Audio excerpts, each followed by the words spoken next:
2024 లేదా 25లో డిగ్రీ లేదా బీటెక్ చదివారా? సాఫ్ట్‌వేర్ జాబ్ కోసం ఎదురు చూస్తున్నారా? అయితే కోడ్ జ్ఞాన్ 100 డేస్ కోర్సులో చేరండి. జాబ్ సాధించండి.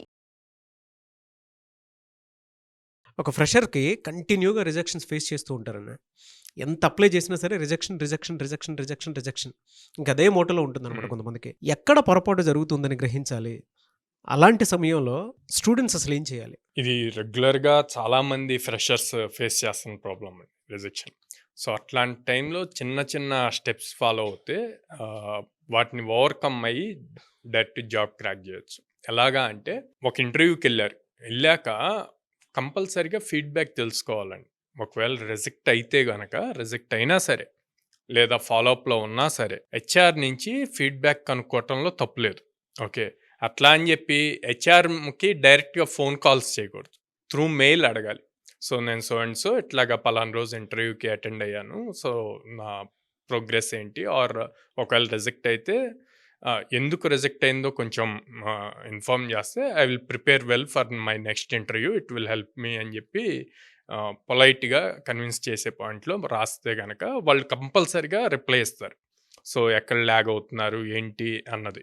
ఎందుకు అప్పుడు అది మీకు నెక్స్ట్ ఇంటర్వ్యూకి బాగా యూజ్ అవుతుంది. అది చేయరండి చాలామంది. సింపుల్‌గా అప్లై చేస్తారు. అప్లై చేసి వదిలేస్తారనమాట.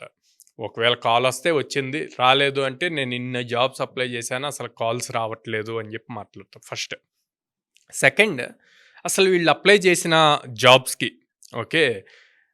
అందులో ఉన్న స్కిల్స్ వీళ్ళ రెజ్యూమ్‌లో ఉన్న స్కిల్స్ మ్యాచ్ అవుతున్నాయా లేదా? ఓకే. ఒకవేళ మ్యాచ్ అవుతున్నాయి ఫైన్. వీళ్ళు ఫస్ట్ అప్లై చేసేటప్పుడు కవర్ లెటర్ రాయాలి. ఆ కవర్ లెటర్‌లో గూడా ప్రాపర్‌గా మెన్షన్ చేశారు. జేడీలో ఇచ్చిన స్కిల్స్ వీళ్ళకి మ్యాచ్ అవుతున్నాయి. I'm eligible for this interview అని చెప్పి సూట్ అవుతాను అన్న పాయింట్‌లో వీళ్ళు మెన్షన్ చేశారా లేదా అన్నది కూడా చెక్ చేసుకోవాలి.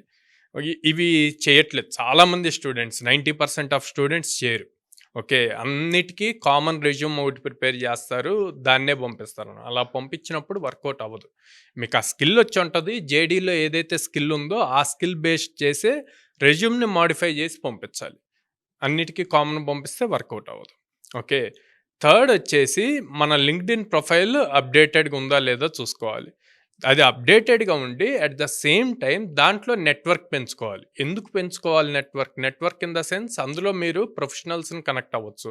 లైక్ స్టార్టప్ సీఈఓస్‌ని, హెచ్ఆర్స్‌ని, ఎంఎన్‌సి కంపెనీస్‌లో వర్క్ చేస్తున్న సీనియర్ మోస్ట్ ప్రొఫైల్స్‌ని కనెక్ట్ అయితే వాళ్ళతో నెట్వర్క్ పెంచుకుంటే కొన్ని jobs only within the company internal referrals కింద ఉంటాయండి.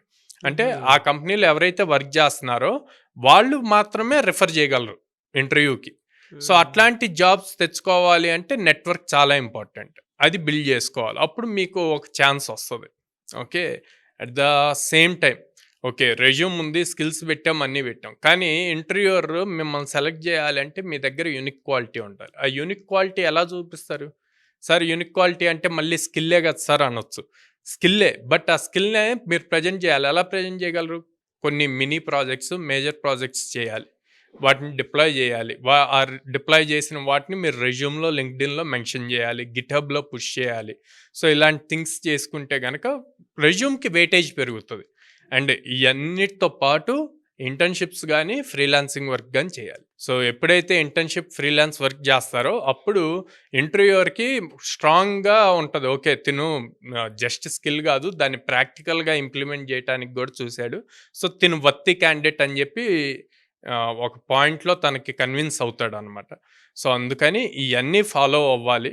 అన్నిటికన్నా మేజర్‌గా మైండ్ సెట్ స్ట్రాంగ్‌గా ఉండాలి. ఇంటర్వ్యూ కంటిన్యూస్‌గా రిజెక్షన్ మెయిల్స్ వచ్చినప్పుడు స్ట్రాంగ్‌గా లేరు అంటే గనక మైండ్ సెట్ అప్పుడు ఆటోమేటిక్‌గా ఫోకస్ చేయలేరు. ఆ ఫోకస్ అన్నది చాలా important. Very good idea sir. Thank you. Thank you thank so you much అండి. సాయిరామ్ గారు. Thank you.